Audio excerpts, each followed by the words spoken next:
In 1861, on the eastern banks of the Mississippi River, in the humid lowlands of Warren County, a cotton plantation known as Riverside Manor became the stage for one of the most scandalous and morally corrosive dramas ever whispered about in the parlors of antebellum society. What began as an act of violence sanctioned by the very structure of slavery would evolve into a relationship so transgressive that it would ultimately destroy not only a family's reputation but their entire lineage, leaving behind a legacy of shame that even war could not erase. You are now entering Shadows of the South, where we unearth the most disturbing and forgotten stories of the slave-holding South, stories that reveal the profound moral rot at the heart of an institution that treated human beings as property and reduced love itself to an instrument of power. Riverside Manor was not one of the South's grandest plantations, but it was substantial enough to command respect in Warren County. Colonel Nathaniel Ashford, 43 years old at the outbreak of the Civil War,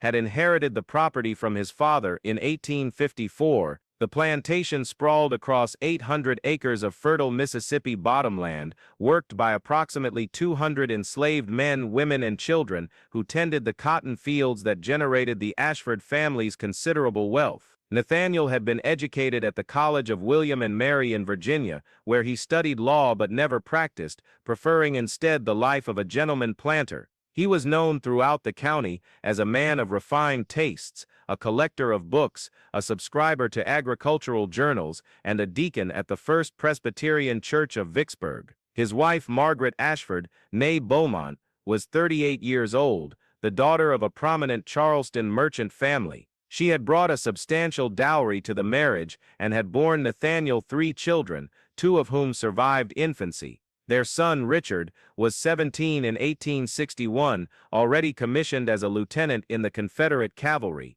Their daughter, Catherine, was 14, educated by governesses and intended for marriage into another planter family when she came of age. But by 1858, 3 years before the outbreak of war, the Ashford marriage had become a cold and formal arrangement. Margaret had suffered 2 difficult miscarriages after Catherine's birth, and the family physician had advised against further pregnancies. The marital bed grew cold, and Colonel Ashford, like so many men of his class and time, began to exercise what he considered his prerogative as master over the bodies of the women he enslaved. Among the enslaved population at Riverside Manor was a young woman named Delphine, 22 years old in 1858, who had been born on the plantation. Her mother, Celeste, had been purchased in New Orleans, a woman of mixed African and French ancestry whose beauty and intelligence had made her valuable as a house servant. Delphine had inherited her mother's striking features: skin the color of burnished mahogany, high cheekbones, dark eyes that seemed to perceive far more than she revealed, and a quiet dignity that set her apart even within the confines of bondage. She had been trained from childhood to serve in the main house, learning to move silently through rooms, to anticipate needs before they were spoken, to become invisible except when her service was required. The colonel first took Delphine to his bed in the spring of 1858, in a small room behind his study that had once been used for storage. What began as an act of violence, sanctioned by law and custom, evolved over the months into something more complicated and more corrosive to the social order. Nathaniel Ashford discovered in Delphine not merely a body to exploit, but a mind that engaged his own. She could read, having been taught secretly by her mother, and he found himself discussing books with her, sharing his thoughts about agriculture and politics, revealing vulnerabilities he could never show to his wife or his peers. By the end of 1858, Delphine was pregnant. When her condition became apparent in early 1859, Margaret Ashford understood immediately what had occurred. Such situations were not uncommon on plantations throughout the South, and the usual solution was to send the enslaved woman to work in the fields or to sell her away before the birth. But Nathaniel refused. He moved Delphine into a small cottage on the far edge of the property, away from the main house but apart from the slave quarters.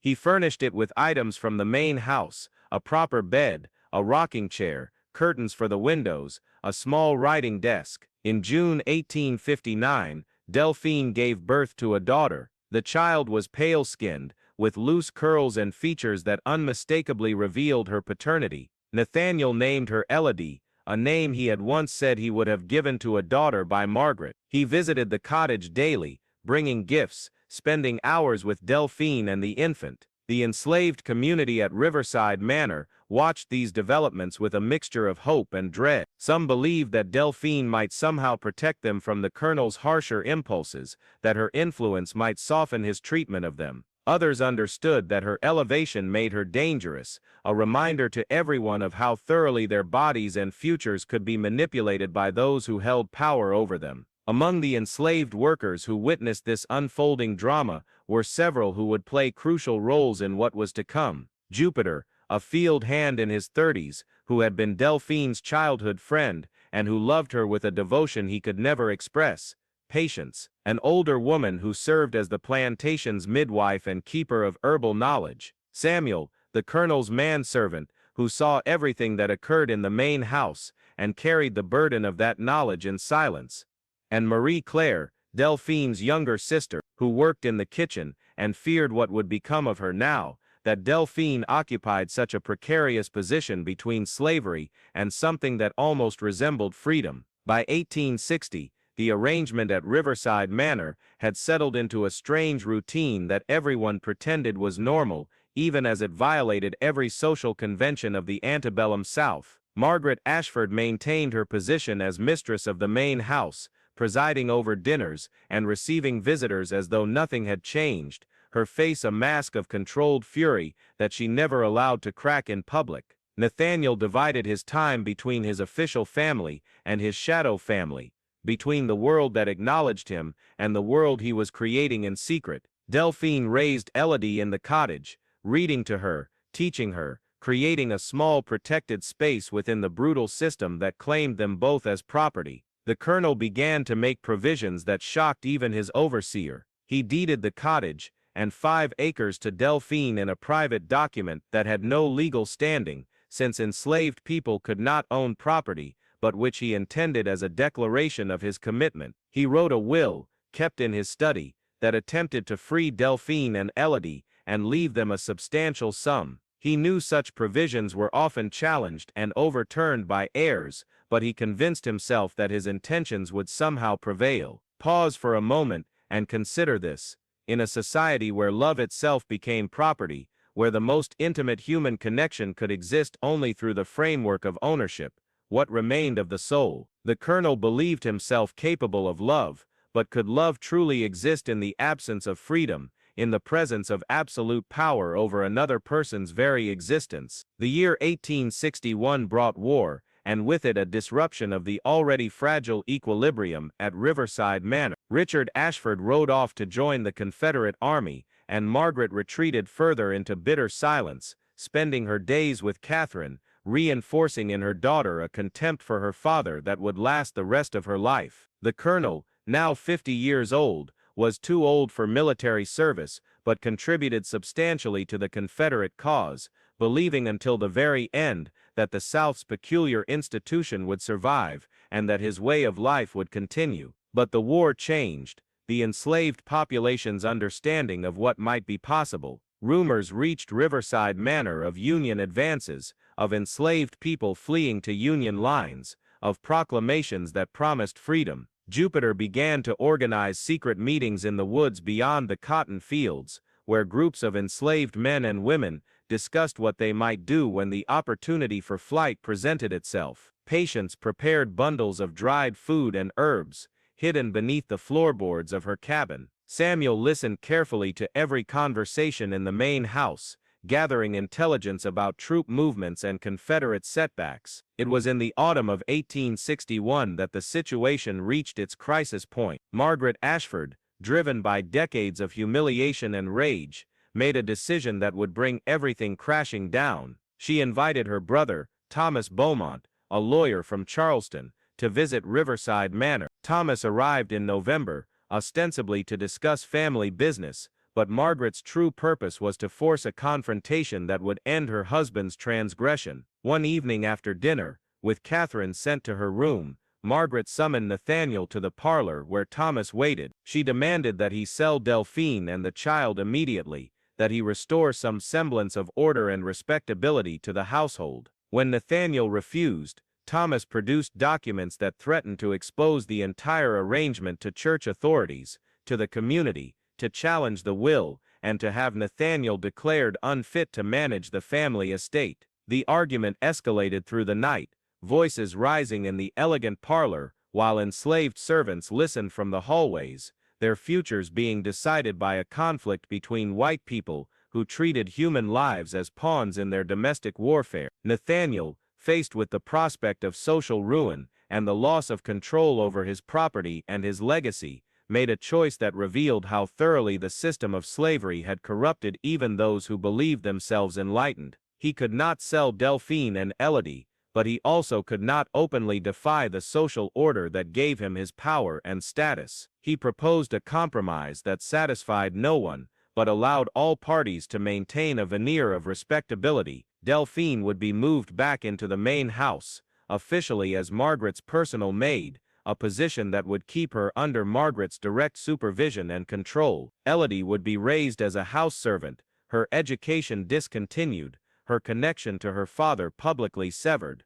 The cottage would be torn down, the documents destroyed. In exchange, Thomas agreed to drop his legal challenges, and Margaret agreed to maintain the appearance of a unified family. It was a solution that pleased everyone except Delphine, who had no voice in the matter, and the child who would now grow up watching her father pretend she didn't exist. The implementation of this arrangement in December 1861 was a slow torture for everyone involved. Delphine moved into a small room on the third floor of the main house, a servant's quarters where she was expected to attend to Margaret's every need. Margaret, exercising the only power she had in a system that gave wives little authority over their husbands, but absolute authority over enslaved women, subjected Delphine to a campaign of calculated cruelty that never left visible marks, but was designed to break her spirit entirely. She was awakened before dawn to prepare Margaret's morning toilet,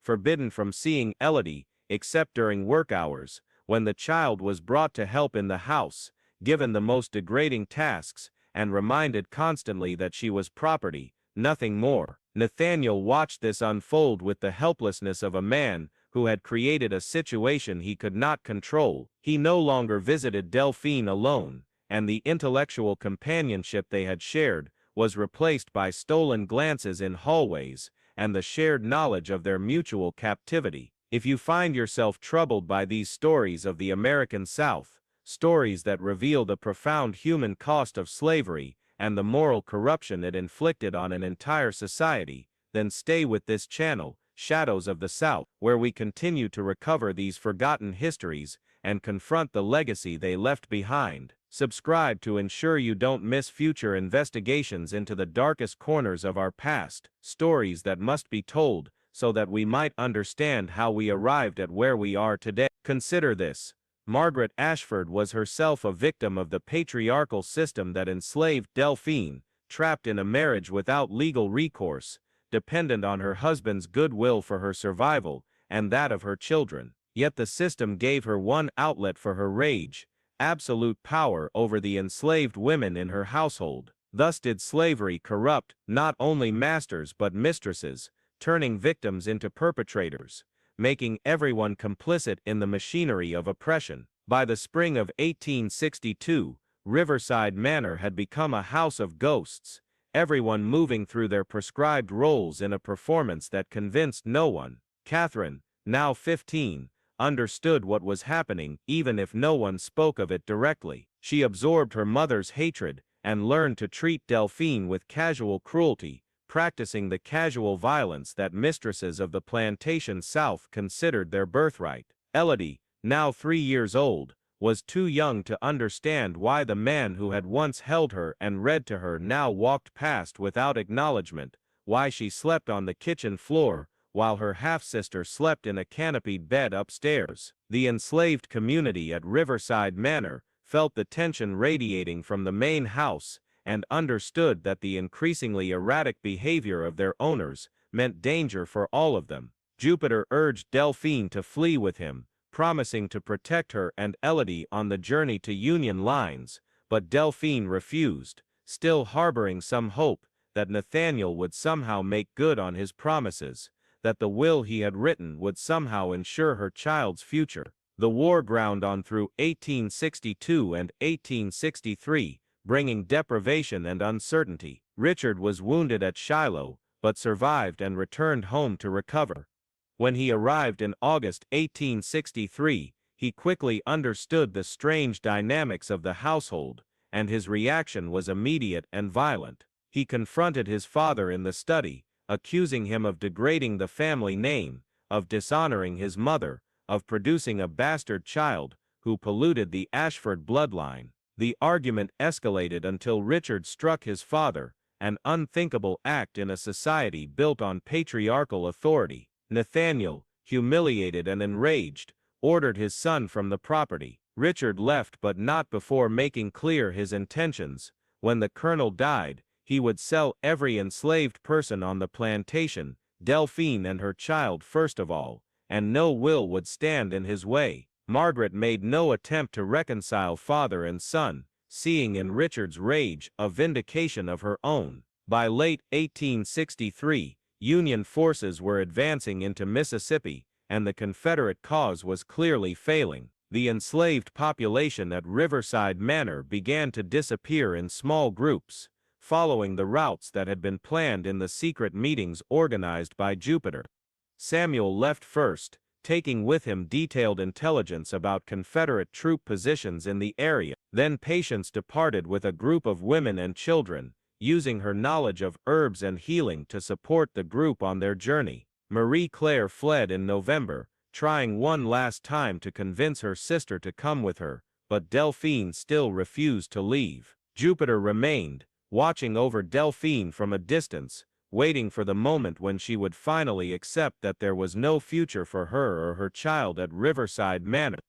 It was Christmas Eve of 1863, when everything finally collapsed. The Ashford family gathered for dinner in the formal dining room, maintaining the elaborate rituals of plantation society, even as their world crumbled around them. Catherine was there, hardened and bitter at 17. Margaret presided at the table with grim satisfaction, knowing that every day brought the Confederacy closer to defeat and her husband closer to ruin. Richard had returned, defying his father's order, and sat in sullen silence, and Nathaniel, 56 years old, and visibly aged by stress, attempted to maintain some semblance of normalcy. Delphine served the meal, moving between the kitchen and the dining room, carrying platters of food that seemed obscene, given the deprivation most Southerners were experiencing. Each time she entered the room, the conversation stopped. Each time she left, it resumed in harsh whispers. After dinner,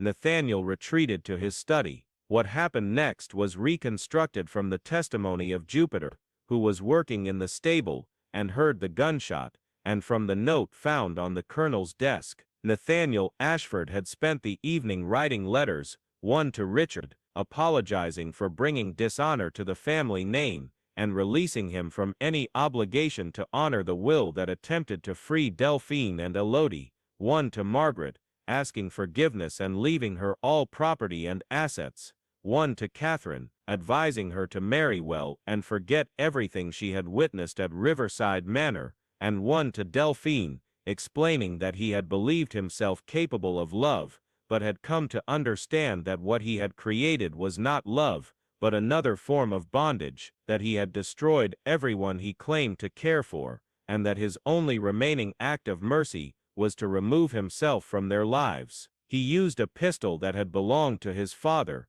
and the sound echoed through the winter night. The family buried Nathaniel Ashford in the family plot with full Christian rites, the pastor delivering a eulogy that praised his service to the community and his devotion to the Confederate cause, making no mention of the scandal that everyone present understood had driven him to suicide. Within a week, Richard assumed control of the plantation. His first act was to summon an auctioneer from Vicksburg. His second was to inform Delphine that she and Elodie would be sold separately, a common practice designed to maximize profit and punish enslaved women who had been sexually exploited by their master.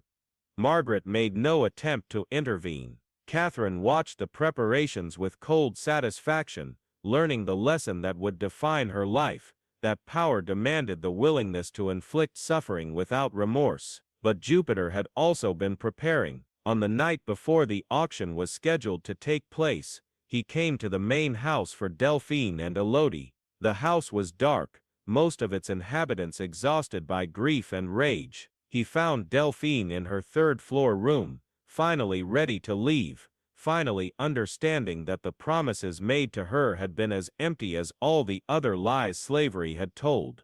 Together they fled into the Mississippi night, following the underground routes that had taken so many others to freedom. They reached Union lines 3 weeks later, frostbitten and exhausted, but alive. Delphine carried with her nothing from her former life, except her daughter and the knowledge of what she had survived. Pause and reflect. What did freedom mean for someone like Delphine, who had been promised it by a man who claimed to love her but who could never relinquish his power over her? True freedom could only come when she took it for herself, when she chose to walk away from both bondage and the corruption that had masqueraded as affection. The war ended in 1865, and Riverside Manor fell into ruin. Richard never returned from the war.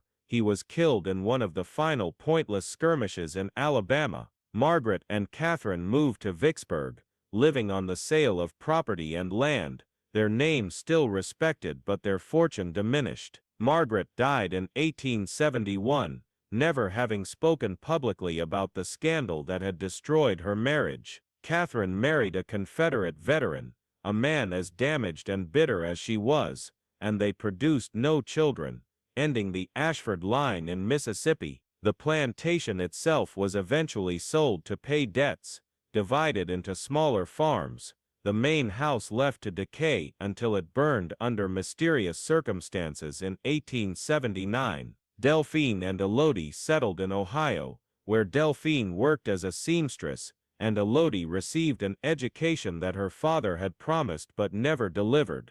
Elodie grew up knowing her history, understanding the circumstances of her birth and the system that had created her.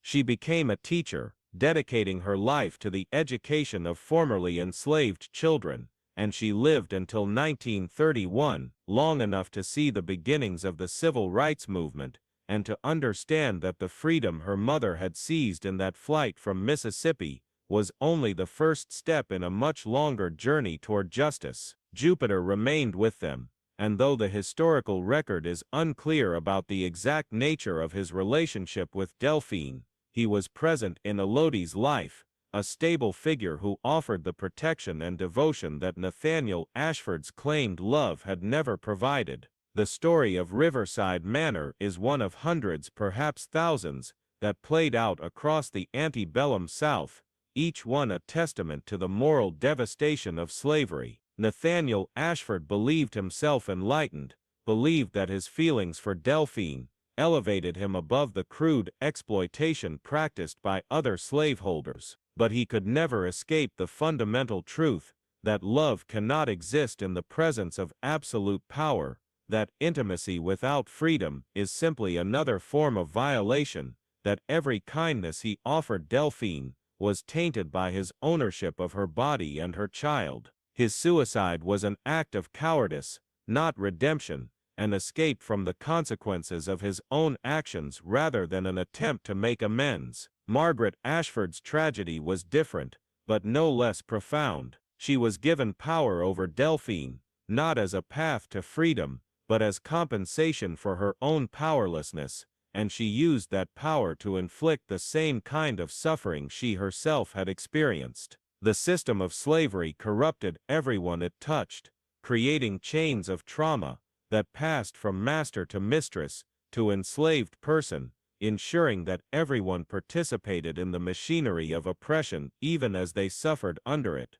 Catherine Ashford learned from her mother's example that survival in a patriarchal slave-holding society demanded hardness, demanded the willingness to crush others before they could crush you, and she carried that lesson into a bitter and childless marriage that ended the family line she had been taught to protect above all else. And Delphine? Her story is one of survival, but also of the impossible choices that slavery forced on its victims. She accepted Nathaniel's attention not because she loved him, but because she understood, as every enslaved woman understood, that refusal might mean punishment or death. She allowed herself to hope that his promises might somehow come true because hope was one of the few things slavery could not completely take away. And when that hope finally died, she chose life over the empty promises of dead men, chose to risk everything on a journey to freedom,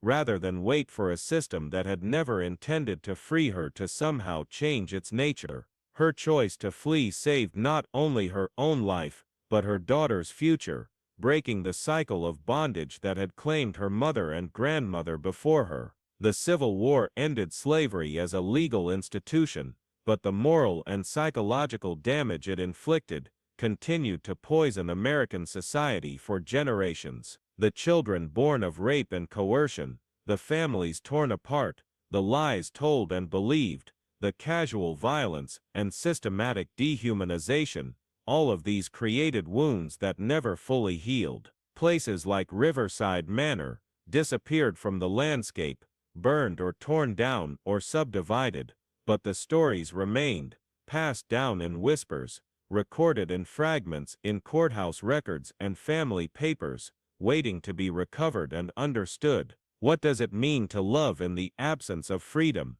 What remains of human connection when one person owns another absolutely? These questions haunted the antebellum South, and they haunt us still, as we confront the legacy of slavery in contemporary America. The story of Delphine and Nathaniel Ashford forces us to confront uncomfortable truths about power, desire, and the ways that systems of oppression corrupt human relationships at their most intimate level. It challenges us to think carefully about what we call love, and what is actually possession, what is devotion, and what is simply survival. It demands that we recognize the humanity of enslaved people like Delphine, who navigated impossible situations with courage and intelligence, who made choices that saved lives even when every option available to them was tainted by the violence of the system they were trapped within. And it insists that we acknowledge the moral failure of people like Nathaniel Ashford, who convinced themselves that their feelings justified their actions, that their private benevolence somehow compensated for their participation in a system of bondage. These stories from the antebellum South are not comfortable to hear, and they should not be. They reveal the human cost of slavery in intimate detail, showing how the institution corrupted not just laws and economics, but the most private spaces of human life, the bedroom and the nursery, the relationships between parents and children, the very possibility of love and trust. They show us that slavery was not just about cotton and tobacco and sugar, not just about wealth and labor, but about the systematic destruction of human dignity, the reduction of people to property, the transformation of intimate relationships into transactions of power. And they insist that we remember, that we bear witness, that we refuse to let these stories be buried under convenient myths about the Old South and benevolent masters and happy slaves. The legacy of slavery continues to shape American society in patterns of wealth and poverty, in the persistence of racism, in the trauma passed down through generations, in the stories we tell, and the stories we refuse to tell. Understanding that legacy requires us to confront the full truth of what slavery was, including the stories that make us uncomfortable, the stories that reveal how thoroughly the system corrupted everyone it touched. Riverside Manor is gone, but the questions it raises remain. How do we reckon with a past built on such profound injustice? How do we honor the survival and resistance of people like Delphine, while acknowledging the impossible situations they faced? How do we build a more just society when the wounds of slavery have never fully healed? These are the questions that drive Shadows of the South, and these are the questions we will continue to explore as we recover the forgotten and buried stories of the antebellum era. If this story has moved you, if it has challenged you to think differently about American history and the legacy of slavery, then I invite you to share your reflections in the comments below. How do we remember stories like this one without either sanitizing them or sensationalizing them? What responsibility do we have to the people whose lives were destroyed by slavery, and to their descendants who still live with that legacy? These are not easy questions, but they are necessary ones, and they deserve serious engagement from all of us who claim to care about truth and justice. Thank you for watching, and I'll see you in the next investigation into the shadows of Southern history.